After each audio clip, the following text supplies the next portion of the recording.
Hi, I'm Nicholeen Peck, and I teach parenting and good communication, as well as how to build strong family bonds all over the world through the lens of the principles self-government. And in this video, we're talking about teaching children to recognize calmness.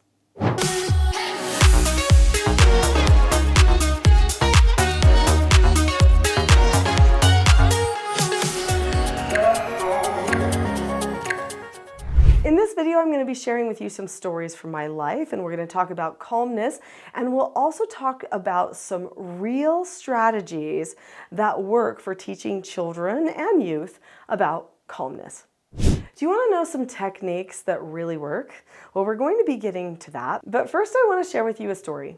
Recently, I visited a family. We did a home visit at their home. So I do that periodically. Sometimes people, after we've had calls or they've done trainings, they recognize they need just a little bit more assistance.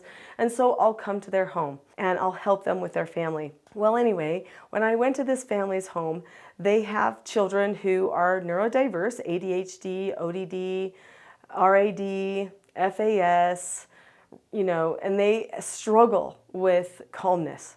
Really struggle with calmness, to the point that the parent was having them go and walk around all the time, sometimes even for hours, multiple times a day, and sometimes even the child had to do that at school multiple times a day because the child could not self-regulate. Now, for years I worked with troubled teens. They were all between the ages of 12 and 18, and of course I've raised my own 4 children, and I'm a grandma now too, and so I've helped a lot of people with self-regulation. And when I did therapeutic treatment care for these troubled teens, that was our main focus, is helping them learn how to regulate themselves so that they could truly be calm. Well, so I told this family, you know what? There are things that you can do to recognize when you're calm and when you're not calm, and that you can make some changes quickly so that you can get yourself to a place of calmness. Well, truthfully, I think they didn't believe me. But we went ahead with the training anyway, and I taught them how to recognize what calmness actually felt like within themselves and what it felt like when they were not calm. Those are the most important things that you can train somebody to learn. And after our 3 days together, the parents reported to me, Nicholeen, we had no idea that we were coddling our children by having them go and walk and eat and do all these things all the time, every time that they weren't feeling calm. We were just trying to get them to change the chemicals in their brain or something, but we didn't know they could even choose calm, being so neurodiverse and with their backgrounds that they've had. But we can't go back now. We will always be doing this teaching self-government stuff. So let's talk about what I taught them and what you can teach your children too. Now, if you've already subscribed to this channel, then you probably know that I love skills. I love teaching about skills and principles of self-government, because if you can help the frontal cortex learn a skill ahead of time before it's even used, then the success rate goes up. The interactions improve. We don't have to spend as much time correcting. The feedback can become more positive. And I mean, even if you correct, it should be positive. There's no need to be negative when you're giving feedback to your children. That's a video for another day. But you know that I talk about skills a lot, right? So there are multiple skills for success. There are 4 basic skills that I teach for success. So these 4 children's books each teach one of the 4 basic skills for children. And by the way, these are just adult skills. Everyone needs them.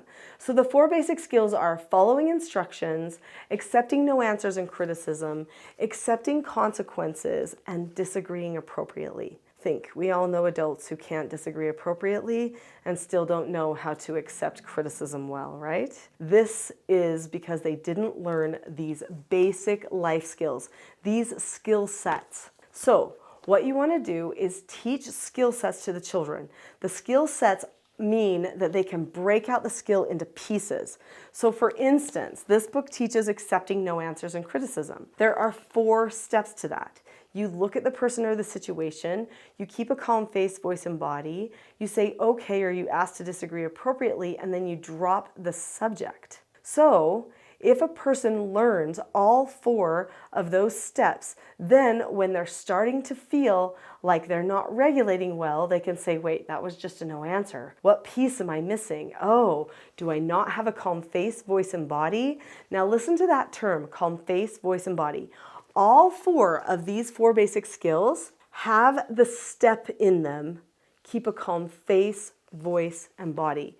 Well, how are your children going to know what that even means? So I believe in the principle of pre-teaching. This helps a person prepare for success. So I recommend role play pre-teaching with your children about calm face, voice, and body. With your little children, teach them, what does it look like when you have a calm face? What does it look like when your face is not calm? Right? You can practice all kinds of different things. It's kind of fun, actually. They like playing with it. And then what about your voice? What about your body? Role play practice those things with small children. Now, when your children get a little bit older, they might need a little bit more information. When your children are a little bit older, you might have to explain a little bit more about calmness. You might have to help them experience the type of calmness that actually produces a chemical change in their brain so that they can fully understand it. So first off, explain about the brain. So your prefrontal cortex does all of the logical problem solving. Your prefrontal cortex does your planning and your problem solving. That's the job of the front brain. The amygdala or midbrain is the emotion center of the brain, okay? So this is the part of the brain that starts emotionally processing what's going on around. When we get all the way to back brain, because as we get more and more emotional, we go from front to back. When we get all the way to back brain, which some people call the downstairs brain or the fight or flight brain, there's so many different words for that brain. When we get to that place, we are fully taken over by chemical and emotion, and we are not able to think very clearly at all. So I explained to the youth or to the children, okay, when you're in front brain, you've got like 100% ability to think, full capacity for you. When you're at midbrain, you have about 40% capacity to think. When you're all the way at back brain, you've got maybe 10% ability to think when you're at that part of your brain. And you know that because there are some people, they'll go completely out of control, do crazy things, and they have no memory of it afterward. They really, truly have no memory. I mean, some might be kind of like making that up a little bit, but there are some that don't. And some people that are like, I can't think, and they're panicking even more because now they feel like their brain is not working. They get to this place where they feel like they're not even a functioning person anymore. And they're just fighting and reacting, and they don't even know why anymore. It's just happening. So that's back brain. Explain that to the children. So with this family that I went to visit, I explained this to them. The youth thought this was very interesting. So they were all the ages between 10 and 18, okay? And they could totally get this information. And then we talked about calm body, calm face, calm voice. And they were like, okay, I think I know what that looks like. I said, let's really focus on what that feels like, even chemically in our brain. So we all sat down on the floor, and I had everybody get in a very comfortable position, something where they could feel very relaxed. And then I said, okay, let's close our eyes. Let's just focus on breathing in through our nose, out through our mouth. Let's focus on calming ourselves down from the head all the way down to the toes, and out the ends of the fingers, just calm. And we just breathed and focused there for just a few minutes. And then I said, okay, do you feel that? Do you feel what that feels like? And they're like, yeah. And everyone's talking quiet because it's just so calm, right? And they finally are focusing in on it. And then I said, okay, now we're going to do something else. And so I said, I want everybody to get on your knees, and I want you to take your fists and clench them really tight. And we're going to scream while we pound the floor. So we were like, ah, pounding the floor as hard as we could. And then I said, okay, now stop. I want you to tell me what you feel right now.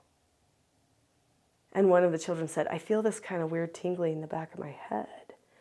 And I'm feeling suddenly like I'm definitely not calm. I feel a little stressed, a little worried, but I just made that up. And I said, yeah, we just created a chemical response in your brain based upon your activity. At the very least, it was an endorphin thing. So when a person gets angry and they're not calm, they get stressed or they get frustrated, then sometimes the endorphins start to kick in, which leads them to go to back brain for fight or flight. So here they are, they're pounding, and they're faking not calm, but they can still feel what it feels like in their head. So we sat for a moment and we discussed what this felt like. They were blown away by that. They were like, whoa, that actually is what I feel like sometimes, like that I can't think, or that I'm worried, or I'm starting to feel a little like shaky tense. Like, okay, so now what are we going to do about that? So then we made a calm plan for each of the children. We made a thought plan as well as a physical body plan. It included deep breathing. It included maybe a certain space that they would sit, although we did acknowledge you're not going to always have your certain space with you. So it has to be more thought related.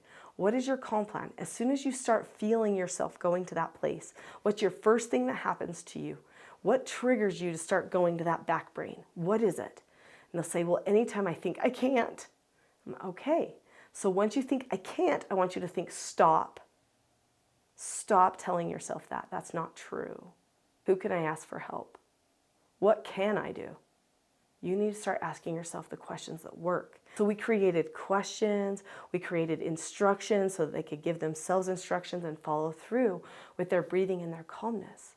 Honestly, these children who were neurodiverse, who had habits and tendencies to not be calm, learned how to recognize calmness, how to self-regulate, just by deliberately understanding how they work.